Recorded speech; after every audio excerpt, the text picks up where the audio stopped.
রাশেদ হায়দার ভাইকে দিয়ে শুরু করি। রাশেদ হায়দার ভাই ব্লিটজ সম্পাদক শোয়েব চৌধুরী তিনি আজ মন্তব্য করেছেন, সবার অংশগ্রহণের 27-এর মধ্যে নতুন নির্বাচনের পরিকল্পনা রয়েছে মার্কিন যুক্তরাষ্ট্রে এবং সার্জিও গুরের ঢাকা সফরের মধ্য দিয়ে সেটার অনেক কিছুই ক্লিয়ার হয়ে গেছে, এমনটাই মন্তব্য করছেন তিনি এবং ব্যাপকভাবে এই ব্যাপারে বিশ্লেষণও করেছেন। আপনাকে আমি এই প্রশ্ন করতে চাই যে আসলে বাংলাদেশে একটা সরকার, একটা নির্বাচন হলে সাধারণত 5 বছর সেই সরকার থাকে। যদি কোনো অভ্যুত্থান কিংবা ওই ধরনের কোনো বড় ধরনের গণ আন্দোলন না হয় এবং সরকার নিজ থেকে সরে না যায়, বাংলাদেশে কি এই মুহূর্তে মধ্যবর্তী নির্বাচন বা 27 সাল যেটা বলা হচ্ছে, এরকম কি সম্ভাবনা আছে বা হওয়া উচিত বলে আপনি মনে করেন? রাশেদ হায়দার। ধন্যবাদ মাসুদ ভাই, ধন্যবাদ রফিক ভাই এবং দর্শক শ্রোতা মন্ডলী যারা আমাদেরকে শুনছেন। মাসুদ, ব্লিচ সম্পাদক শোয়েব চৌধুরী উনি যেটা বলছেন এটা হয়তো ওনার কাছে তেমন হয়তো কোনো খবর আছে বা উনি সমস্ত ডট এবং কোসিকুয়েন্স গুলো মিলাইয়া এটা কনক্লুশনে পৌঁছাইছেন, উনি ওই হিসাবে বলছেন। তো বাংলাদেশে এর আগে ইতিহাস আছে দুইটা। একটা হচ্ছে যে 96-এর 15 ফেব্রুয়ারি ইলেকশনের পরে বিএনপির তখন ইলেকশন হয়েছিল মধ্যবর্তী, এরপর তার 24-এর আগস্টে, এটা তো জানেনি 6 মাসের মাথায় সরকার পরিবর্তন হয়েছে, এরপরে 1.5 বছর ধরে রাখছে 18 মাস, এরপরে যে একটা ইলেকশন হয়েছে। এখন উনি যে কি কি কারণগুলো আসলে উনি বলছেন এটা উনি সবচেয়ে ভালো ব্যাখ্যা করতে পারবেন, সেটা আমি, আপনি বা অন্য কেউ না, কারণ এক একজনের মাথা এক এক দিকে খেলে। তবে আমি ওনার কথার সাথে অনেকটা একমত, 100% না, অনেকটা একমত। চান্স আছে, 50% চান্স আছে, একদম যে নাই তা না। তার কারণটা হচ্ছে কি জানেন, এই যে আমরা সবাই সার্জিও গোর আসছে, এই সার্জিও গোর আপনার ইয়ের সাথে, পররাষ্ট্রমন্ত্রীর সাথে কথা বলছেন, এইটা নিয়ে আমরা আলোচনা করছি, তারেক রহমানের সাথে কথা বলছেন, এইটা নিয়ে আলোচনা করছি। সব আলোচনা ছাপায়া যায় আমাদের কাছে, যেটা সবচেয়ে বড় আলোচনার বিষয় গেছিল সব চ্যানেলগুলোতে, সব পাবলিকের কাছে, সেটা হচ্ছে আওয়ামী লীগের সাবের হোসেন চৌধুরীর সাথে আলোচনা হয়েছে। এইটা কিন্তু সবাই আলোচনা করছে, আপনি একটু খেয়াল করে দেখেন। মূল এইখানে আরেকটা কাহিনী কেউই আলোচনা করে নাই, কেউ আনেও নাই এই জিনিস। সেটা হচ্ছে কি জানেন, এই যে এনসিপি এবং জামাতের সাথে কোনো বৈঠক হয়েছে সার্জিও গোরের, এইটা কিন্তু কোনো সংবাদ মাধ্যমে আসে নাই, কেউ আলোচনায়ও আনে নাই। মানে মনে যেন ভুলেই গেছে কোথায় এনসিপি আর কোথায় জামাত। কিন্তু এইখানেই মূল সূত্রটা, কারণ যেই এনসিপি যেই জামাতরে দিয়া আমেরিকার রিজিম চেঞ্জ করাইলো, সেই এনসিপির সাথে সেই জামাতের সাথে একটা বৈঠক করলো না সার্জিও গোর, একটাবার দেখা করলো না, এটা তো হইতে পারে না। যেই ডাক্তার ইউনূস রায়না ওরা আমেরিকায় ক্ষমতায় বসাইছে বলে আমরা সবাই বলি ডিপ স্টেটের খেলা, সেই ডাক্তার ইউনূস সাহেব উনি বাংলাদেশে বর্তমানে, ওনার সাথে কোনো বৈঠক হয় নাই। সুধী সমাজের যে বৈঠকটা হওয়ার কথা ছিল সেটা হলো যে একমাত্র পৃথিবীতে সেরা সুদী তো ডাক্তার ইউনূস। সুদী বলতে আপনারা যে ব্যাংকের সুদ বা সুদ কারবারি না, মানে ভালো সুদী উনি আর কি, বুদ্ধিজীবী সুদী, সব হইল না। এই সবকিছু মিলে আপনি যদি চিন্তা করেন যে কিছু একটা তো রান্না হচ্ছে, কোনো না কোনো কড়াইতে কিছু একটা রান্না হচ্ছে, কি রান্না হচ্ছে সেটা হচ্ছে দেখার বিষয়। আপনাকে চোখ কান খোলা রাখতে হবে, সময় বলে দিবে আসলে কি হয়। যেমন শোয়েব ভাই উনি নিজে বললেন যে সার্জিও গোর যাবেন, শেখ হাসিনা যখন আসবেন তখন সার্জিও গোর তাকে রিসিভ করতে যাবেন। এই কথাটা আমার কাছে হজম হইল না, কারণ এরকম হয় না। শেখ হাসিনা, তিনি বলছেন পশ্চিমা কূটনীতিকেরা তাকে রিসিভ করবে, সেখানে সার্জিও গোরও থাকবেন, এই ধরনের। এই কথাটা আমার হজম হইল না, কারণ হচ্ছে যে এটা হয় না, এটা পৃথিবীর কোথাও হয় নাই, বাংলাদেশও হবে না। আর ঘটনা হচ্ছে যে এই ধরনের প্রত্যাবর্তন শেখ হাসিনা এবার 3য়-বার, ওনার 3rd টাইম প্রত্যাবর্তন, এবং ওনার যে জনস্রোত বা জনশক্তি আছে, ওরা যদি ঠিক সময় মতো যদি ক্লিক করতে পারে তাহলে এইটা হবে। রাশেদ হায়দার ভাই, এখন প্রশ্ন হলো এই যে মধ্যবর্তী নির্বাচন বা 27 সালের নির্বাচনের কথাটা আসবে কেন? আমাদের দেশ তো ভালোই চলতেছে। না না, এই সেই জায়গায় 27 সাল আছি। না, নির্বাচনের কি এমন প্রয়োজনীয়তা না, দেখা না, দিবে? ভালো চলতেছে না, ভালো চলতেছে না। আজকে যদি আপনার সারাদিন আপনার পেপার পত্রিকা টিভি চ্যানেলগুলো খুলে দেখেন, গত এক সপ্তাহ ধরে লম্বা লাইন গ্যাসের জন্য। বাড়িতে, মানুষের বাড়িতে যেখানে 24 ঘন্টায় আপনার 18 ঘন্টা কারেন্ট থাকে না, গ্যাস নাই, সারাদিনে 2 ঘন্টাও গ্যাস পায় না। আবার যাদের এখন প্রিপেইড মিটার যাদের আছে গ্যাসের, আমি জানি না আপনাদের ওইদিকে কি অবস্থা, আমাদের যদি প্রিপেইড মিটার যাদের আছে, আমি আগে 1,500 টাকার কার্ড ঢুকাইলে আমার ফ্যামিলি পুরো মাস চলে যেত। প্রতি মাসে আমার একটা নির্দিষ্ট সময় 2-1 দিন আগ পর 1,500 টাকা ঢুকাইতে হইতো, এছাড়া চলতো না। আর এখন গত 6 মাস আগে একবার 1,500 টাকা ঢুকানোর পরে 3 মাস ভরা হয়েছে, এরপর 1,500 টাকা করে ওই টাকাই কাটে না। তার কারণ হচ্ছে গ্যাস চুলায় তো কাজই করতে হচ্ছে, সিলিন্ডার গ্যাস কিনাই না কাজ করতে হয়। কিন্তু আমার একটা সরকারি একটা চার্জ, সার চার্জ আছে, যে মিটার চার্জ, অমুক চার্জ, এইটার জন্য 300 টাকা, এইটা ঢুকাইতে গিয়ে প্রবলেম হইতেছে। আমার মিটারে জমা রয়েছে টাকা, কিন্তু আমার আবার নতুন করে দিতে হচ্ছে। বাজারে গেলে আপনার কাঁচামরিচ থেকে শুরু করে, বেগুন থেকে শুরু করে সবকিছুর দাম ঊর্ধ্বমুখী। অনেকগুলো ভিডিও দেখছি, এখানে মহিলারা বলতেছে খুব কষ্ট হচ্ছে। ওরা কোনো বাজে কথা বলে না, সরকারের দোষ, ওরা বলতে কষ্ট হচ্ছে, কিনতে পারতেছি না। তো সব নিয়ে পাবলিকের ভিতরে কিন্তু একটা ক্রোধ আছে, কিন্তু এই ক্রোধটাকে কাজে লাগাইয়া ইলেকশন পর্যন্ত নিয়ে যাইতে এইখানে যে মেকানিজমটা দরকার, বা এইখানে যারা কথা বলে এইটাকে উৎসাহ দিতে পারবে, সেই ধরনের লোক এই মুহূর্তে বাংলাদেশে নাই। কাজে দেখেন কোন নেতা কেউ কেউ এটা নিয়ে খুব একটা কথা বলে না।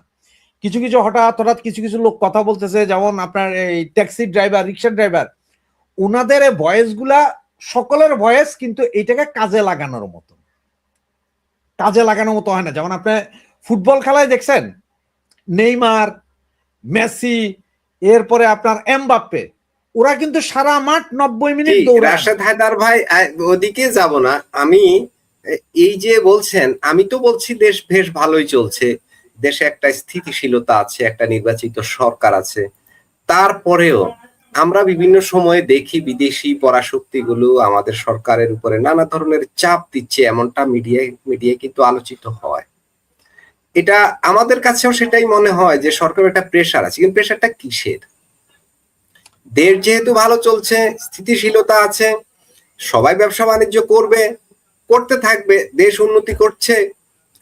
তারপরেও আবার নির্বাচনের কথা উঠে আসছে, নানা জন থেকে অলরেডি কানা ঘুষা হচ্ছে যে খুব শীঘ্রই 27 সালে বা তার আগে পরে একটা নির্বাচন হয়ে যেতে সেই পারে। জায়গাটাই যেতে চাচ্ছিলাম মাসুদ ভাই, সেই জায়গাটাই যেতে চাচ্ছিলাম। আপনাকে খেলোয়াড় দিয়ে এই জন্যই বুঝাইছি যে বাংলাদেশের মানুষ ফুটবল খেলুক আর না খেলুক, ওরা কিন্তু ভালো বুঝে না। রাশেদ হায়দার, বাংলাদেশে এখন যারা আছে, যেমন আমাদের বিরোধী দল আছে, প্রধান বিরোধী দল জামাতে ইসলাম, তারা তো কথা বলছে না, তাদের কাছে তো ভালোই লাগছে। তো তাদের কাছে ভালো লাগলে আমাদের কাছে তো খারাপ লাগার কোনো কারণ নাই। আপনাকে তো আমি সেটাই বুঝাইতে যাচ্ছিলাম, আপনাকে আমি সেটাই বুঝাইতে যাচ্ছিলাম যে খেলোয়াড় নিয়ে, যাই বললাম যে এইসব খেলোয়াড় গুলা 90 মিনিট দৌড়ায় না মাঠে। আপনি খেয়াল করেন এই খেলোয়াড় গুলা খুব স্লোলি থাকে, কিন্তু পেছন থেকে বলটা যখন গুছাইয়া আনা যায় তখনই ওই প্লেয়ার শুট দেয় এবং গোল। তো সেটাই বলতে যে মানুষ উত্তেজিত, মানুষ খেইপা আছে, কিন্তু এইটারে কাজে লাগানোর মতন যাদেরকে দরকার, যেই দলটা এগুলোকে কাজে লাগাইতে পারে, সেই দল মাঠে নাই, ওদের কোনো হদিস নাই। এখন আপনি বলছেন বিরোধী দল, আপনি একটা কথা একটু খেয়াল করছেন, আপনি এত কিছু গ্যাঞ্জাম চলতেছে, এই গ্যাঞ্জামের চেয়ে আপনার পেপার পত্রিকা বা মিডিয়াতে বারবার খালি ওই যে সার্জিস নাহিদ ওরা কোথায় মিছিল নিয়ে যায়, কোথায় পাথর খাইতেছে, সেটা চিন্তা করে। সিলেটে পাথর খাওয়া বাইর হইতে পারতো না যদি আসলে বিএনপি মারতো। এগুলো সব এজেন্সি করায়, বিভিন্ন এজেন্সি আছে, বাংলাদেশে এজেন্সির অভাব নাই, এরা করাইতেছে। মানে কি জানেন, একটা সময় 2018-র পরে আপনি খেয়াল করেন, নুরুল হক নুরু প্রতিদিন মাইর খেত। এক হিরো আলম কি এক মাইর খেলো, এটা নিয়ে ইন্টারন্যাশনালি খবর হয়ে গেছে, হিরো আলম মাইর খেয়েছে। সুতরাং এদের নুরুল হক নুরু এবং হিরো আলমের মতন বানাইতেছে এটা জামাতে। কারা? জামাতে এনসিপি রে বানাইতেছে, মানে তোমাদের উপর যাতে মানুষের সিম্পেথি জাগে, মানুষ ওইদিকে চোখ। কারণ জামাত নেতারা কিছু বলবে না, এখন জামাত নেতারা মাথা খারাপ হয়েছে আপনার, বলবে। হে যদি আজকে কয় যে এই সরকার তুমি এগুলা কি করতেছ, তেল নুন চাইলের দাম বৃদ্ধি, তুমি তো খুব খারাপ লোক, লগে লগে আবার কান্নাকার ভিডিও ভাইরাল হয়ে যায়, ওই ডরেই আছে তারা ভয়ে ভাই। না, তারা কিছু বলবে না। আর এটা তো মিলিজুলি সরকার, এটা মিলিজুলি সরকার, নিজেরা সরকার চালাইতে পারতেছে না। আপনি যেটা বলতেছেন ব্যবসা করবে, ভাই দেশে ব্যবসা নাই। অলরেডি $1 বিলিয়ন কাপড়ের অর্ডার ক্যান্সেল করে দিছে। এই যে ইউরোপিয়ান ইউনিয়নের একটা দেশ, ওরা ক্যান্সেল করে দিছে।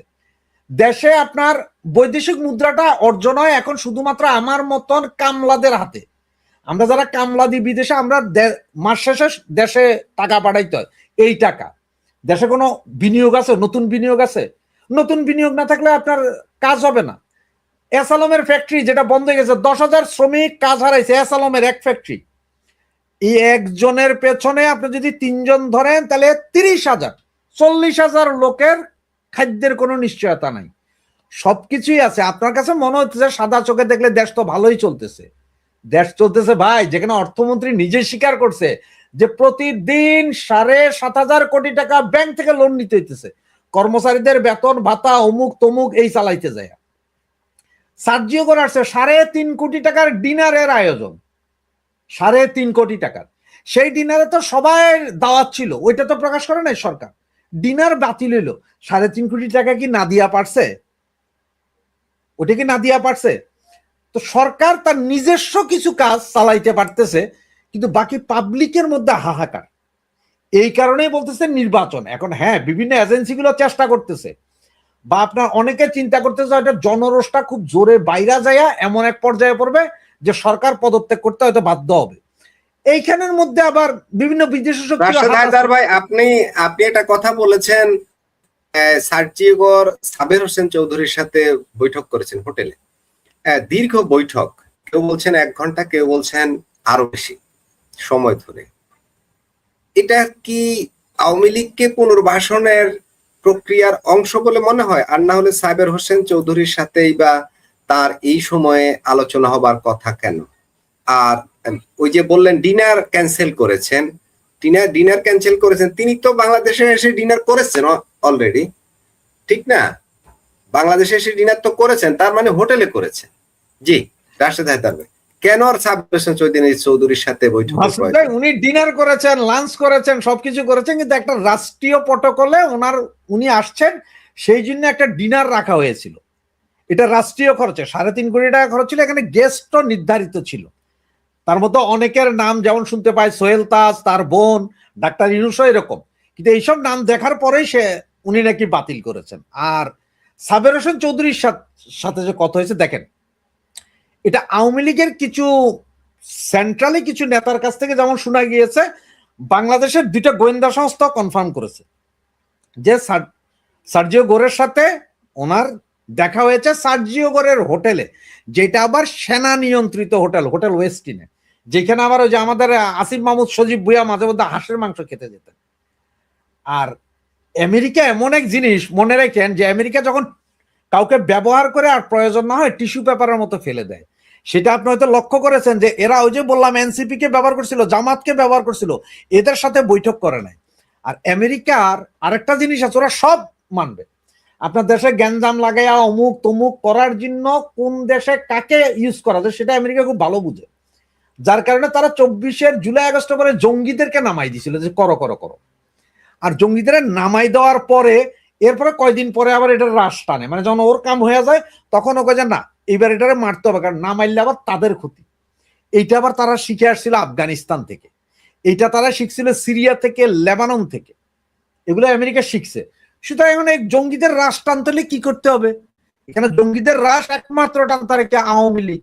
সুতরাং আওয়ামী লীগের যে ভ্যাকুয়াম, আওয়ামী লীগ চলে যাওয়াতে যে ভ্যাকুয়ামটা হয়েছে, ওখানে যে জঙ্গিরা মাথা চারা দিয়ে উঠছে, এইটারে দমাইতে হবে।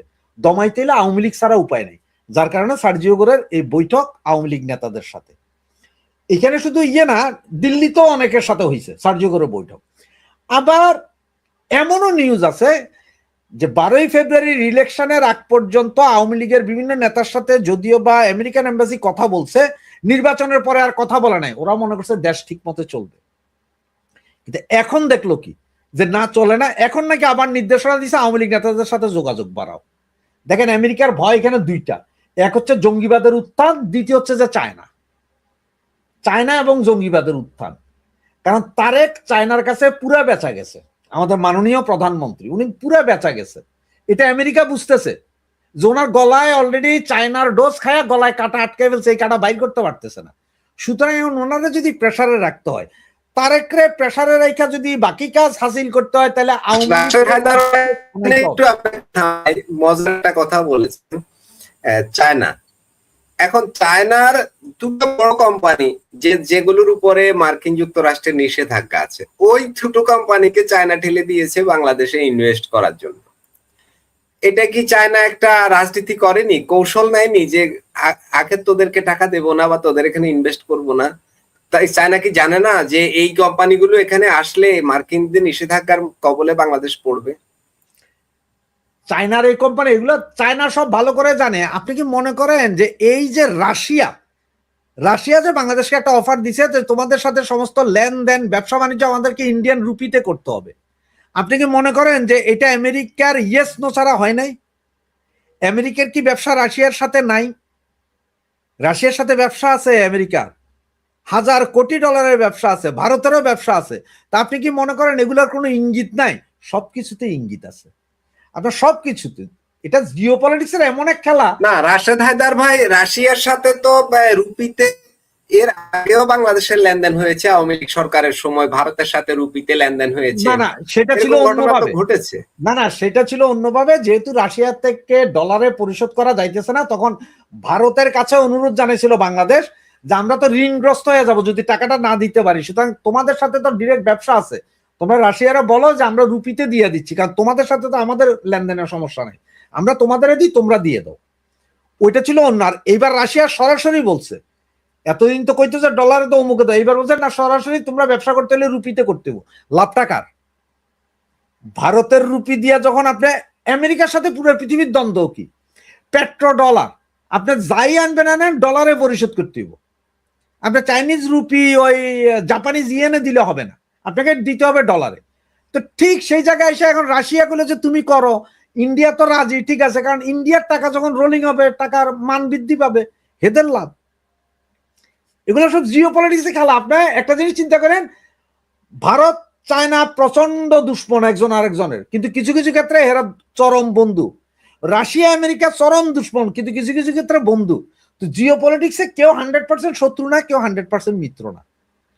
আমেরিকার প্রবলেমটা হয়েছে কোথায়? বাংলাদেশ নিয়ে আমেরিকা দেখতেছে চায়নার দিকে তো চরম ঝুঁকা যাইতেছে। কারণ হচ্ছে দেখেন, পাকিস্তান পারছে বলে যে বাংলাদেশ পারবে তা না। পাকিস্তান চায়নার লগে আর আমেরিকার লগে বন্ধুত্ব রাখা দুই জায়গায় বেইমানি করে কিছু হয় না। এটা বাংলাদেশের ক্ষেত্রে, কারণ পাকিস্তান ভৌগোলিক কারণে পাকিস্তান এমন এক জায়গায়, আমেরিকা বেইমানি করলেও পাকিস্তানের দরকার, কারণ ইরানরে ঠেকাইতে হইব, আফগানিস্তানরে ঠেকাইতে হইব, ওই সেই। তো বাংলাদেশে ওইভাবে না। আপনি এটা জানেন, এখন আপনার এই চ্যানেলের মাধ্যমে বইলা দেয় অলরেডি বেইলি ব্রিজ গত 1 মাস আগে চট্টগ্রাম বন্দর হয়ে পার্বত্য চট্টগ্রামে চলে গেছে। বেইলি ব্রিজ, যেইটার দ্বারা যেই ব্রিজ শুধু নাফ নদীর উপরে লাগবে, এটা হচ্ছে যে আপনার 28 মিটারের একটা বেইলি ব্রিজ, যেটা প্রতিস্থাপন করতে 2 ঘন্টা লাগবে আমেরিকান সেনাবাহিনীর। সব রেডি, এখন শুধুমাত্র তারা যেদিন সিদ্ধান্ত নেবে সেদিনই মারবে এই বেইলি ব্রিজ। সরাসরি যেই করিডোর চাইছিল এতদিন দেন নাই, এখন কিছুই বলতে পারতেছেন না। চায়নাও চাইছে এই বেইলি ব্রিজও প্রতিস্থাপন করে ফেলবে আমেরিকা। এটা একদম শিওর থাকেন, আপনার অল্প কিছুদিনের ভিতরে এই বেইলি ব্রিজ দেখতে পাবেন। চায়না এবং চায়নার তো না, এটা আমেরিকার বেইলি ব্রিজ, যেটা দিয়া যাবে, ওরা যাবে, সামরিক সরঞ্জাম যাবে, সবকিছু। এটা অলরেডি চিটাং বন্দরের থেকে পার্বত্য চট্টগ্রাম পৌঁছে গেছে, এটা নাফ নদীর কাছেই লাগবে। এবং আপনি একটা জিনিসকে খেয়াল করেছেন মাসুদ ভাই, ওই যে আপনার রোহিঙ্গা ক্যাম্প দেখতে গেছিল সার্জিও গোর, রোহিঙ্গা ক্যাম্পটা চলে জাতিসংঘের অধীনে, জাতিসংঘের অফিস আছে ওইখানে, ও জাতিসংঘের অফিসে পর্যন্ত যায় নাই। সার্জিও গোর নিজে ব্যক্তিগতভাবে আরো কিছু লোক নিয়ে দেখে চলে আসছে।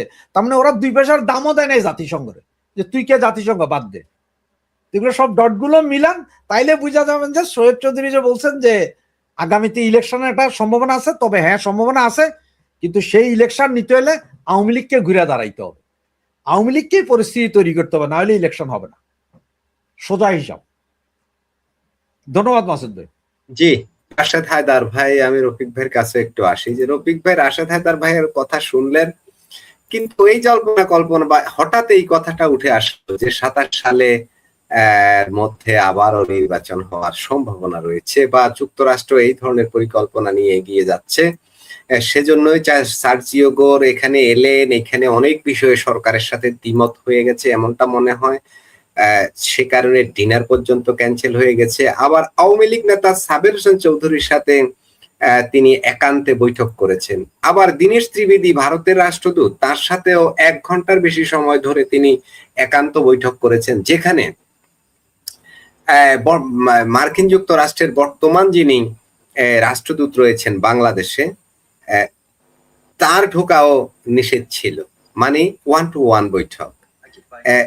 কেন, এবং এই বিষয়গুলো আপনার কাছে একটু জানতে চাইবো যে আদৌ কি 27 সালের মধ্যে নির্বাচন বা মধ্যবর্তী নির্বাচন, যে কথাগুলো জল্পনা কল্পনা উঠে আসছে, নানাজন নানাভাবে বলছেন, এই কথাগুলোর ভিত্তি কতটা, এবং বাংলাদেশে আদৌ কি এই ধরনের একটা নির্বাচনের প্রয়োজনীয়তা আছে কিনা?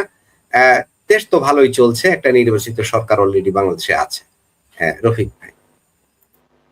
ধন্যবাদ মাসুদ ভাই, ধন্যবাদ রাশেদ ভাই, ধন্যবাদ দর্শক শ্রোতা সবাইকে, শুভেচ্ছা ও স্বাগত। এখন কোন দিক থেকে শুরু করি, কোন দিক থেকে শুরু করি সেটাই তো বুঝতেছি না। আপনি আবার বলছেন দেশ ভালো চলতেছে। জি রফিক ভাই, আর একটু সাউন্ড বাড়াতে হবে। জি, এর চেয়ে সাউন্ড বাড়ানো খুব মুশকিল। আচ্ছা যাক, তবে একটা কথা আমি বলি, আমরা বাংলাদেশে এখন যারা সাংবাদিকতা করে, তার মধ্যে আমি যে শোয়েব চৌধুরীর ইয়েগুলি আমি সবসময় শুনি, তার লেখাগুলি আমি পড়ি। আর একটা সাংবাদিক আছে, এখন বাংলাদেশে নাই, এখন উনি চলে গেছে আপনার বিবিসির যে সাবেক প্রধান ছিল সাব্বির হোসেন। ওনার সাক্ষাৎকারগুলি আপনি শুনছেন, মঞ্জুর আলম পান্নার আপনার টক শোতে কিন্তু অনেকগুলি সাক্ষাৎকার এবং শোয়েব চৌধুরী এ পর্যন্ত যে কথাগুলি বলতেছে সেগুলির মধ্যে সত্যতা কিন্তু পাওয়া যাচ্ছে। এখানে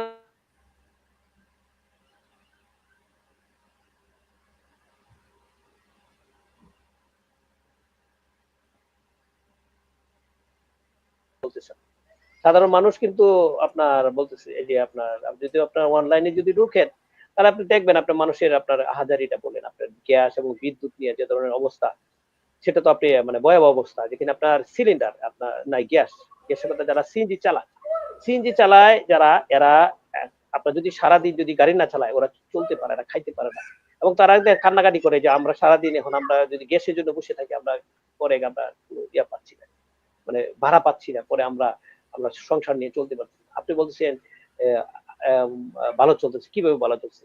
আপনি দেখেন গ্যাসের জন্য কি হচ্ছে।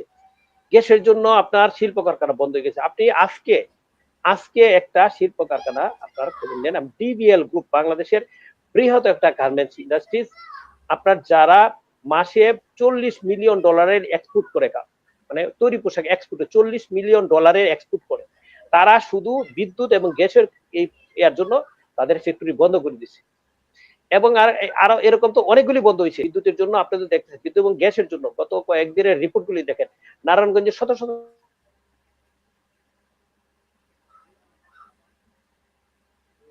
কেটে দিচ্ছে। জিএমের সাবেক নেতা, সেও একজন মালিক, সে বলছে অলরেডি তাদের উৎপাদনের সক্ষমতা আমরা 40% অলরেডি কমে গেছে, 40% উৎপাদন সক্ষমতা কমে গেছে। তার মানে কি আগামী 2 মাস পরে আপনারা শুনবেন আপনি এক্সপোর্ট কোন দিকে চলে যাচ্ছে। অলরেডি এই প্রথম প্রান্তিকের 1.92% আপনার এক্সপোর্ট কমে গেছে গার্মেন্টস ইন্ডাস্ট্রি। তারপরে দেশ ভালো চলতেছে আপনি কিভাবে বলবেন? এখন আসি ওই দিকে, আপনার আমাদের শোয়েব চৌধুরীর ব্যাপারটা বলি। আমি বাংলাদেশে এখন যারা সাংবাদিক আছে, ওরা তো সাংবাদিক না, ওরা সাংঘাতিক। এখন দেখেন, এক সময় কিন্তু দেখেন আমরা টক শোর জন্য বসে থাকতাম টিভির সামনে ক্যামেরাতে, টক শোতে যারা যায় আর ওদের বক্তব্য শুনলে মানুষ আরেকগুলো শুনতে চায় না। এখন কাদের উপর ভরসা করে? আপনি আমাদের মতো যারা আপনার ইউটিউবের টক শো চালায়, যারা অথেন্টিক কথা বলে, তাদের টক শোর জন্য হাজার হাজার মানুষ বসে থাকে, লাখ লাখ ভিউ হয় একটা টক শোতে। এটা আপনি কেন হয়? তাদের প্রতি মানুষের অনাস্থা।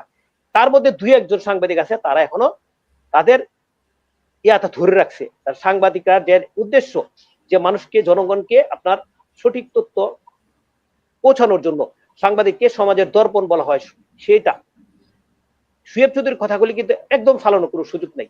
অথবা এই যে বলছে 27 সাল না 28 সাল হবে, সেটা পরের প্রশ্ন। তবে ওনার যে কথাগুলি সাথে মিল আছে। এখন আরেকটা জিনিস আসে, রাশেদ ভাই যে তথ্যটা দিছে, আপনার আমরাও এই তথ্যটা জানি, যে আপনার এই যে ত্রিবেদীর সাথে, তিনি ত্রিবেদীর সাথে আপনার পার্সোনালি বৈঠক করছে, এই বৈঠকের জন্য ওনার ডিনারটা পর্যন্ত বাতিল, সরকারি ডিনার। এটা শুনে এটা কিন্তু হালকাভাবে নেওয়ার সুযোগ নাই। সরকারি আপনার ধরনের ডিনার হয়, বিদেশ থেকে যখন গেস্ট আসে মানে গুরুত্বপূর্ণ গেস্ট, তাদের জন্য ডিনারের আয়োজন করে, ডিনারে শুধু করে এখানে আপনি খাওয়াইলেন না খালি, এখানে কিন্তু অনেক বড় বড় লিডার, দেশের আপনার রাজনৈতিক নেতা সবকিছুই যায়, সবাই যায়, এবং সামরিক লোক যায়, গোয়েন্দা লোক যায়, তারা এখানে একটা আপনার একটা আলাদা একটা আনুষ্ঠানিক ইয়ে করে। এটা বাতিল করছে, এই বাতিল করার কারণ কি? তার মানে কি আপনার মধ্যে সামথিং রং? এবং আমি শুনলাম অনেকে বলতেছে যে আপনার এই সার্জিও গুরের সাথে যে দিনেশ ত্রিবেদীর যে আপনার বৈঠকটা, এটা কিন্তু অফিসিয়ালি ছিল না, আনঅফিসিয়ালি, হঠাৎ করে, বুঝতে পারছেন, আনঅফিসিয়ালি, মানে এই প্রধানমন্ত্রীর সাথে দেখা করে আপনার ওনার সাথে দেখা করছে, মানে আপনার 2 ঘন্টা, আমরা শুনি যে 2 ঘন্টা। রফিক ভাই, দীনেশ ত্রিবেদী দক্ষিণ ও মধ্য এশিয়া বিষয়ক দূতের দায়িত্ব পালন করছেন মার্কিন যুক্তরাষ্ট্রে। না না, তাকে তো এমন বলা যায় না যে তিনি কিছুই বুঝেন না। এত বড় একটা ঘটনা ঘটে গেল, বাংলাদেশের বর্তমান প্রধান বিরোধী দল জামাতে ইসলাম সেটার প্রতিবাদ করেছে যে গণতান্ত্রিক দেশে ত্রিবেদী সার্জিও করে এমন বৈঠক কাম্য নয়। আপনি বলছেন যে আনঅফিসিয়ালি তিনি বসে গেছেন, সার্জিও করে আনঅফিসিয়ালি এইভাবে বসে যাবেন? আমাদের মতো সাধারণ কিছু ওরা, মানে শিশু ওরা কিচ্ছু বুঝে না, এমনি বসে গেল আনঅফিসিয়ালি? আপনার কি এমন মনে হয়? না, আনঅফিসিয়াল তো না, আপনি অবশ্যই না। আপনি যেখানে আপনার প্রধানমন্ত্রীর সাথে দেখা করছে, আমাদের কোনো রাজনৈতিক নেতার সাথে দেখা করে নাই। আপনি যেটা বলছেন, আপনি দেখাইলেন এই যে আপনার বিরোধী দলের আপনার প্রধান যে আছে, উনি বললো কাম্য নয়, আপনি বলছেন প্রতিবাদ করছেন, প্রতিবাদ করলো কিভাবে? এটা কি প্রতিবাদের ভাষা? প্রতিবাদের ভাষা না, এটা হলো হালকা বলছে, মানে ওই মানে বলার জন্য বলছে, মানুষকে জানানোর জন্য বলছে যে আমরা। রফিক ভাই, এই একটা বাক্য যে কত ভয়ঙ্কর এটা আপনি বোধহয় বুঝতে পারছেন না, যে কাম্য নয়। সার্জিওর বৈঠক করে গেছে আর আমাদের জামাত ইসলামের আমির বলছেন এটা কাম্য নয়। বিষয়টা কি খুব সহজ, ছোট ব্যাপার? কাম্য নয় মানে কি? শুনেন, এটা হলো দুঃখ করিয়া বলছে, কাম্য নয়, দুঃখ করিয়া বলছে, বুঝছেন?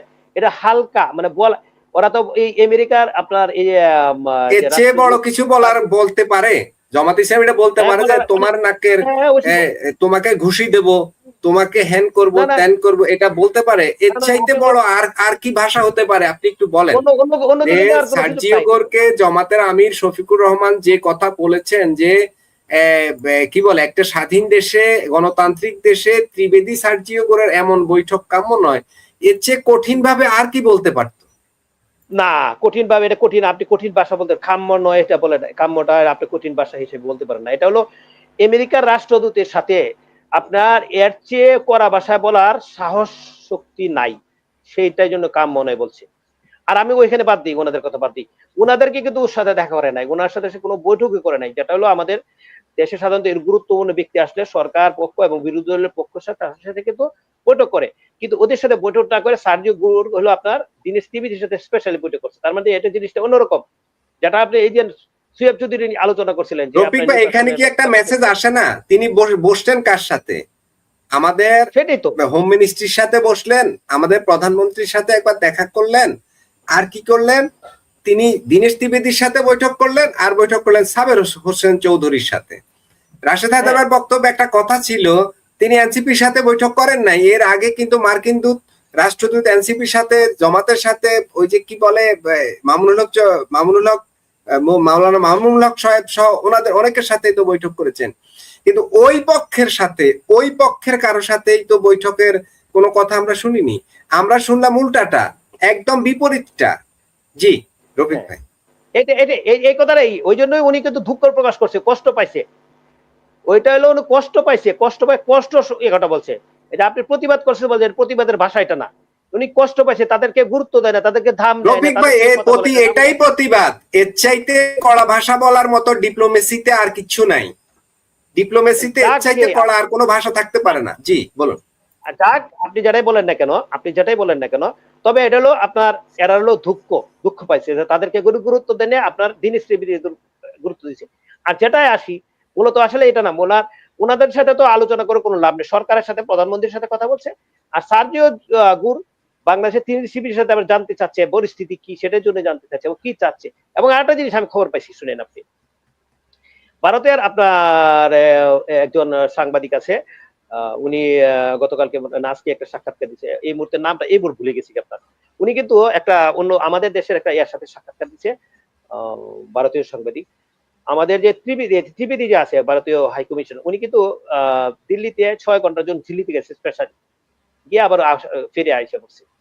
এখন কথাটা হলো যে কথাটা বলতেছি, উনি যে কথাটা বলেছে যে স্পেশাল কোন বার্তা, এই যে ভদ্রলোক সুবীর ভৌমিক সাহেব, যে সুবীর ভৌমিক এক সময় বিবিসিতে কাজ করতেন। সুবীর ভৌমিক সিনিয়র জার্নালিস্ট ভারতের। তিনি বলেছেন প্রধানমন্ত্রী মোদী বলেই রেখেছেন যে বাংলাদেশ বিষয়ে যে কোনো সিদ্ধান্ত বেহেনজি মানে শেখ হাসিনাকে জানাতে হবে। সার্জিও গোরের সঙ্গে ঢাকায় বৈঠকের পরেই তাই দীনেশ ত্রিবেদী দিল্লি এসে শেখ হাসিনাকে বিস্তারিত জানিয়েছেন। এই ধরনের কথা তিনি বলেছেন নবনীতা চৌধুরীর শোতে। এখন আপনি দেখেন, ওনার কথাই বলছিলাম, আপনি বিবিসিতে চাকরি করে যারা, তারা কিন্তু অনেক বড় বড় আপনার যারা আছে অনুসন্ধানী সাংবাদিক, তাদের কি নেওয়া হয়। আপনি যেমন বাংলাদেশের সাব্বির মুস্তাফা, তার কথাগুলো আপনি শুনেন, তার যে আমাদের বাংলাদেশের রাজনৈতিক বিষয়গুলো বলে বুঝেন আপনি, এবং আপনার সুয়েব চৌধুরীর কথাটা শুনেন, এবং এই সুবীর ভৌমিকের কথাটি শুনেন, দেখবেন আপনি তিনটাই আপনার একই ধরনের কথা, বুঝতে পারছেন। এখন দেখেন, এই যে বললো যে বহিনজির কাছে উনি ডিসিশন দিবে, তার মানে কি এখানে কি কি আলোচনা হয়েছে, অবশ্যই আপনার ত্রিবেদী সাহেব শেখ হাসিনার সাথে। এখন আরেকটা সূত্র অলরেডি ওনার কাছ থেকে আসা গেল, পাওয়া গেল যে আপনার আমাদের ত্রিবেদী সাহেব অবশ্যই শেখ হাসিনার সাথে দেখা করছে। দেখা করে কি ঘটনা কি আলোচনা সেগুলো আলোচনা, যেহেতু 5 তারিখে একটা শেখ হাসিনা আপনার অনলাইনে আসতেছে এই বিদেশি সাংবাদিকদের সাথে, মানে বিদেশি যে বড় বড় আপনার যে আছে আপনার সংবাদপত্র বা আছে, এদের সাথে বৈঠক করবে অনলাইনে, সেটার জন্য কিন্তু মানে কি হইতেছে না হয়েছে এগুলি কিন্তু এখানে কিন্তু অবশ্যই এটা খবরটা দিচ্ছে। এবং অলরেডি আমাদের দ্বিবেদী সাহেব অলরেডি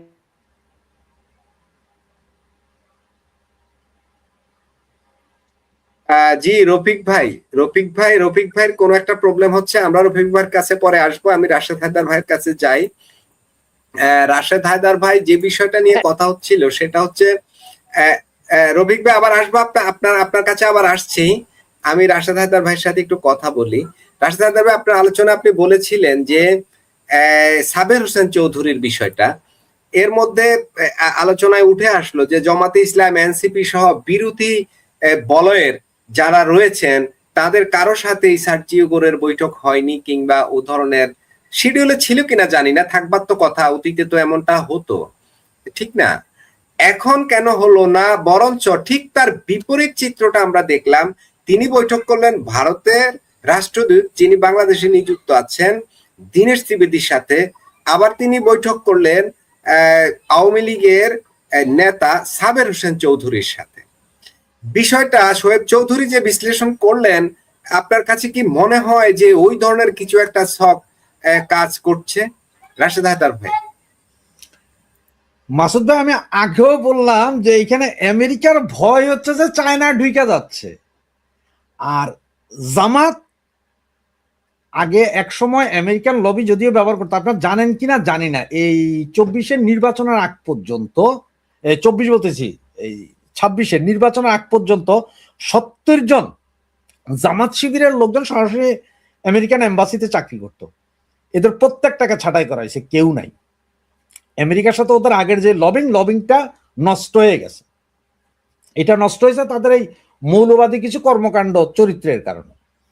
আর ওই যে আপনাকে আমেরিকা বলছে, আমেরিকা কিন্তু সব করে, সব ভালো, কিন্তু এই আমেরিকান বা ইউরোপিয়ানদের সবচেয়ে বড় হচ্ছে যে সাদা টুপি দেখলে এদের মনে পড়ে যায়।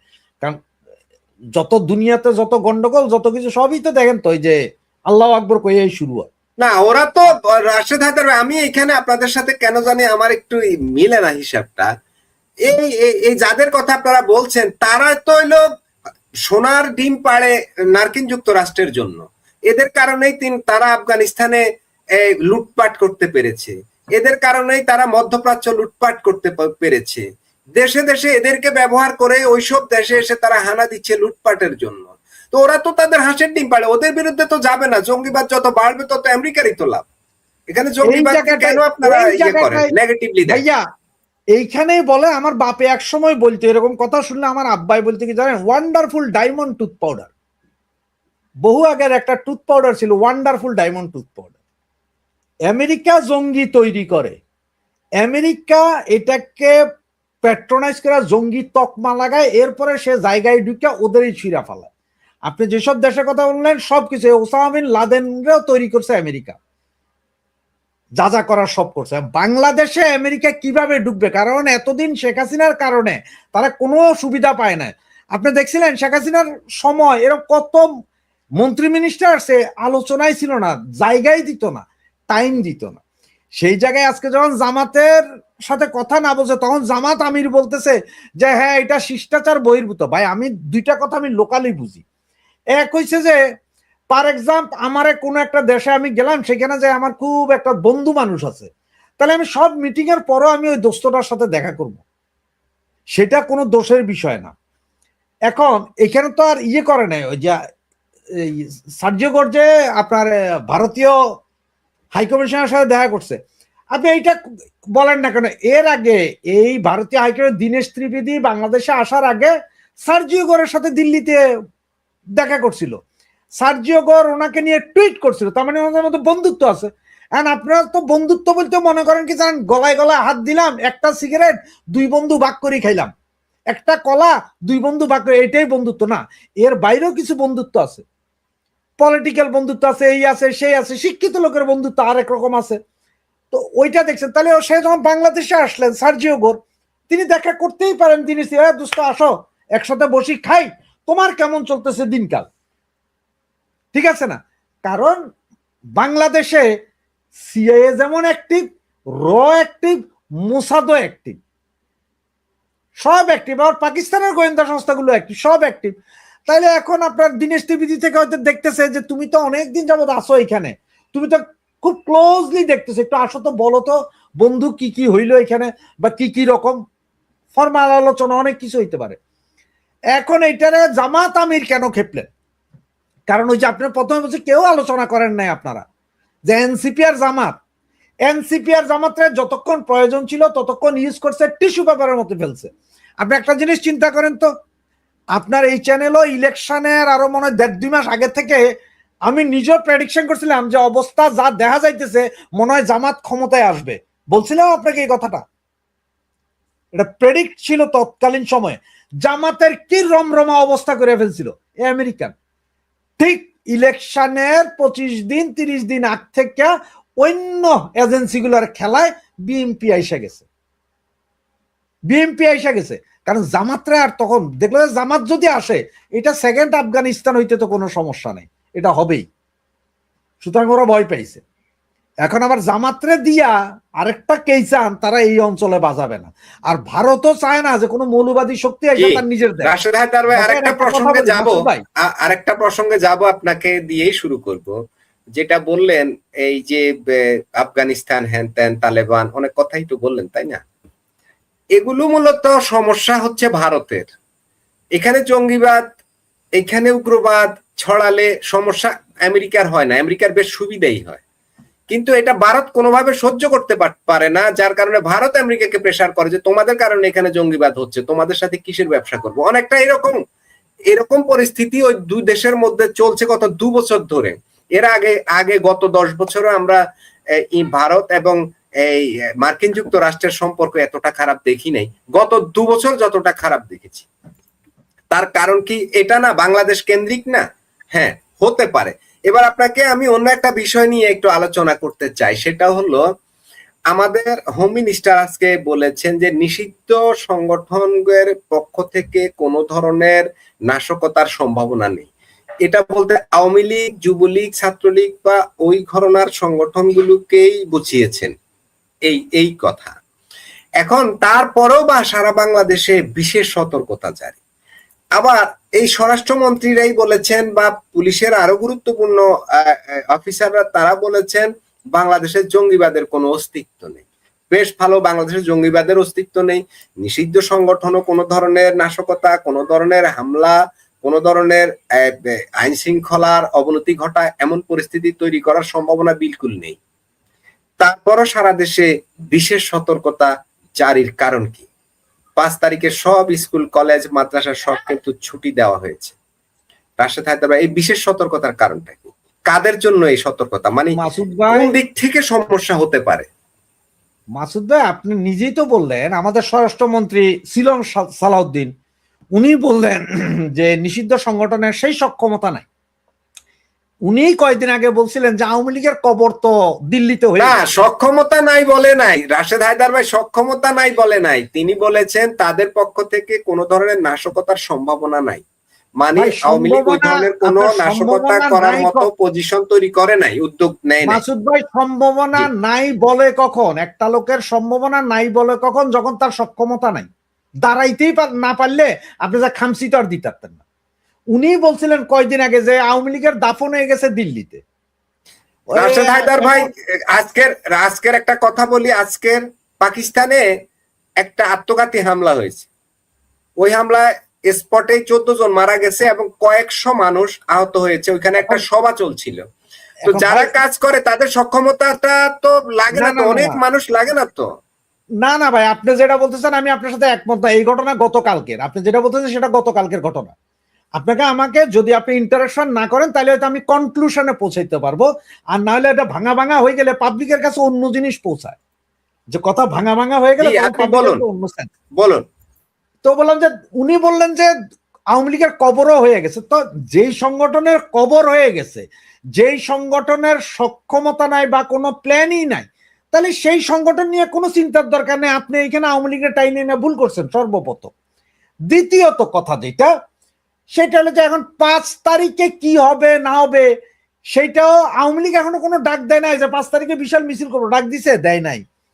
কোন সংগঠন আওয়ামী লীগের বলছে আমরা মিছিল বের করবো? করে নাই। তাহলে 5 তারিখ স্কুল কলেজ ছুটি কেন? জঙ্গি তৎপরতা বাংলাদেশে নাই।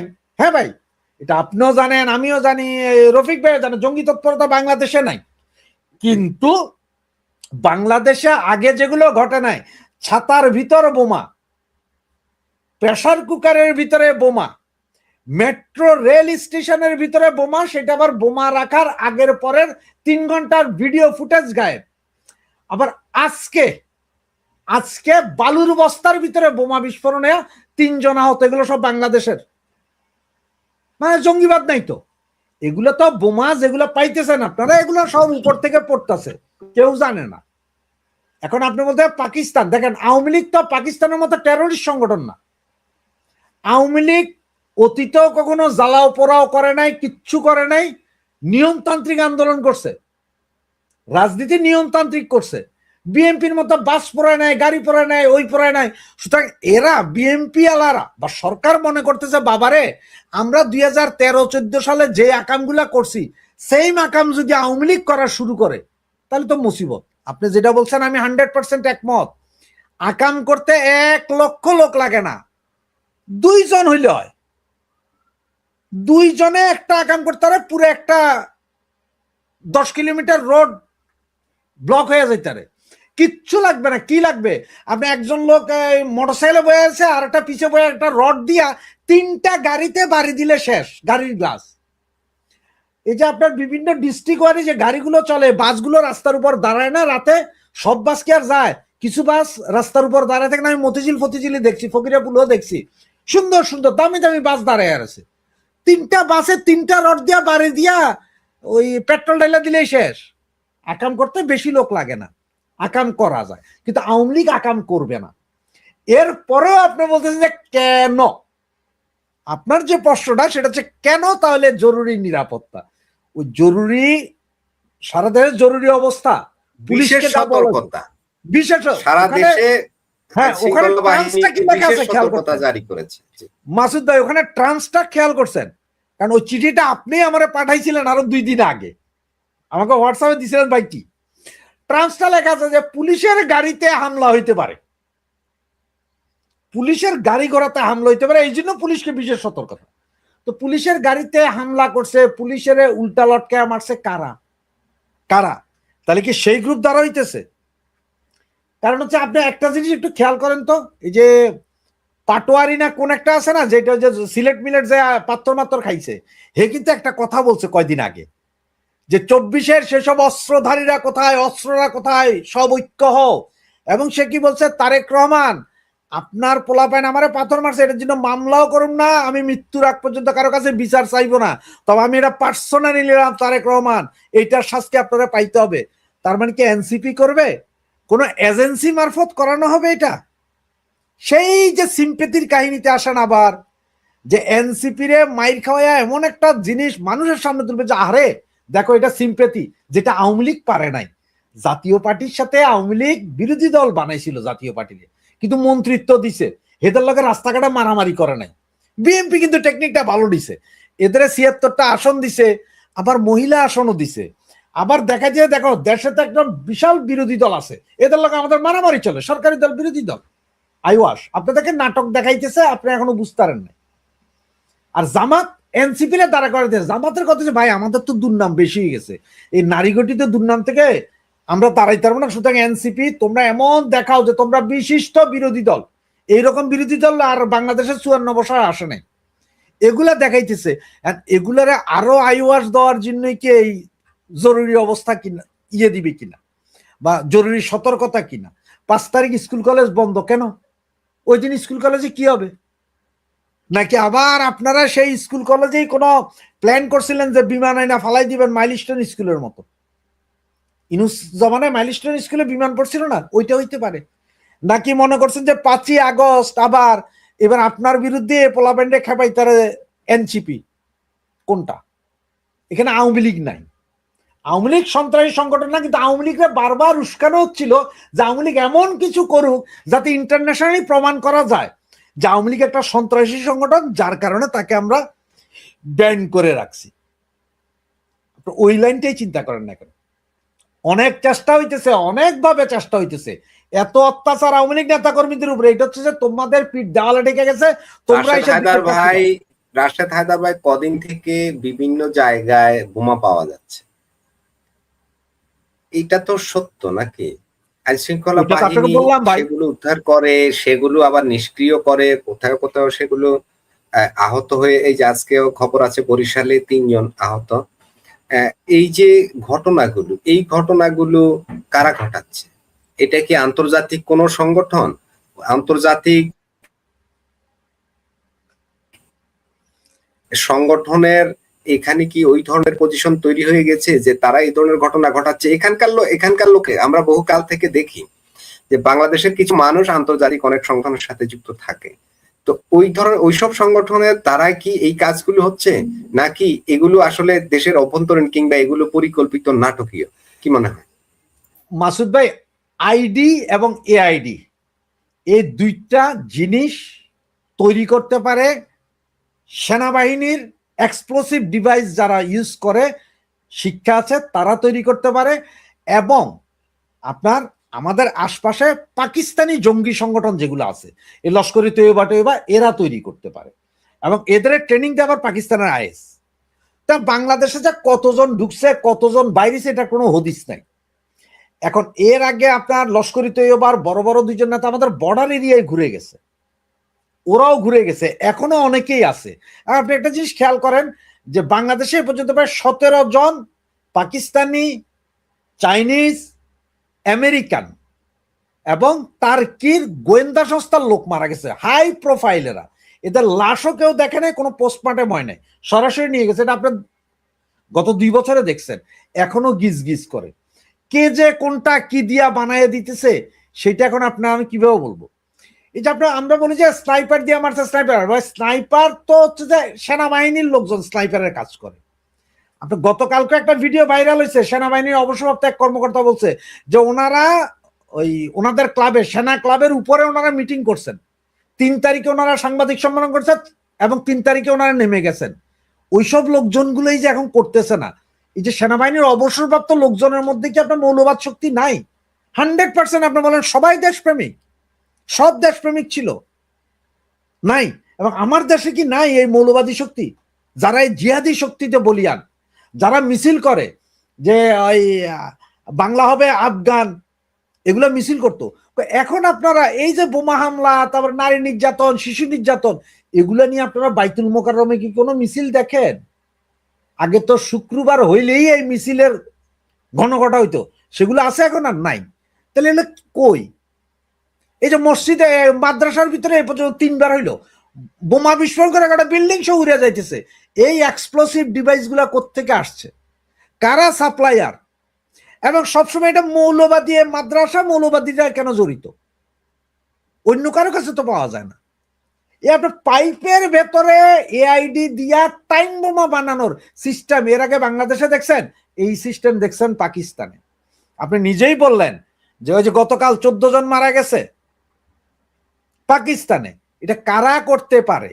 এই কাহিনীগুলো তো আপনারা চোখে আঙ্গুল দিয়া বারবার কইলে হবে না যে ভাই অমুকে অমুকে অমুকে। আপনি সোজা বুঝতে পারবেন, আপনি সোজা যে এটা কারা করতে পারে। কারা চিন্তা করে যে মরলে শহীদ বাঁচলে গাজী, আমরা সবাই মরতে রাজি। তারা চিন্তা করে যে আমি অমুকের ভোট দিলেই বেহেস্ত, যেখানে আমার আল্লাহ নিতে পারবো, আমার বেহেস্ত না দোজখে নিবে এটা আমার আল্লাহ সিদ্ধান্ত নিবে। কিন্তু এইখানে দুনিয়াতে আপনারা কইতেছে এইখানে ভোট দিলেই তুমি বেহেস্তে যাইবা। কারা এখন তাদের চরিত্র যখন হনন হইতেছে চতুর্দিকে, তাদের কৃতকর্ম যখন প্রকাশ পাচ্ছে, সবকিছু যখন আলোর মতন, মানুষের অন্ন বস্ত্র বাসস্থান চিকিৎসার কোনো গ্যারেন্টি নাই, মানুষ এখন 3 বেলার জায়গায় 2 বেলা 1 বেলাও খাইতেছে, গরিব মানুষের পয়সা নাই, ট্যাক্সি ড্রাইভাররা কইতেছে আমার বউ পোলা কেমনে চলবো জানি না, আর কয়দিন পরে দুর্ভিক্ষ না আত্মহত্যা করতে মানুষ নামবে। এগুলো সব চোখগুলা ফেরানোর জন্যই এই কামগুলা করাইতেছে, এবং এগুলোর পেছনে টোটাল বাংলাদেশের বিভিন্ন এজেন্সি দায়ী।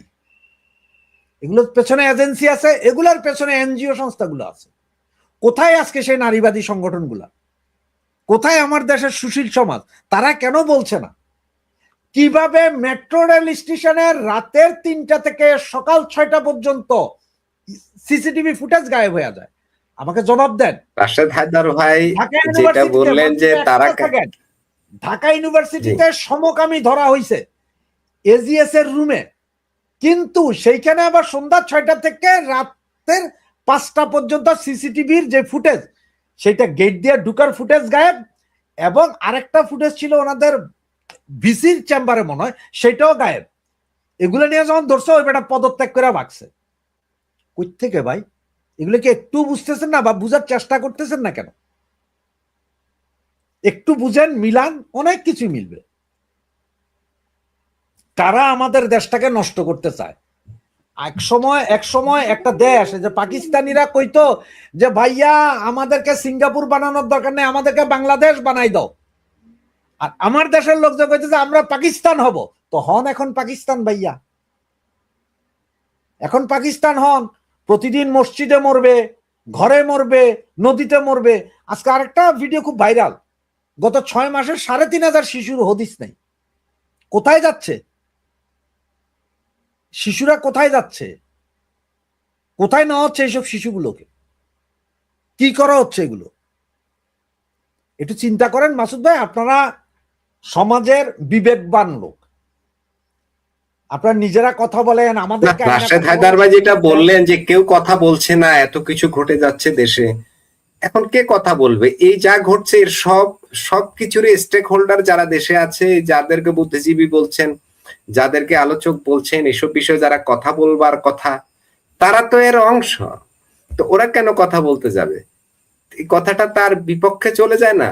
তাও বিবেকপূর্ণ 4-5 জন আছেন যারা কথা বলেন, আর যে 2-4 জন কথা বলতো তারা জেলের ভিতরে আছেন। যাই হোক, আমরা আজকের আলোচনাটা দীর্ঘায়িত করব না। আমার এখানে বিদ্যুৎ চলে গেছে।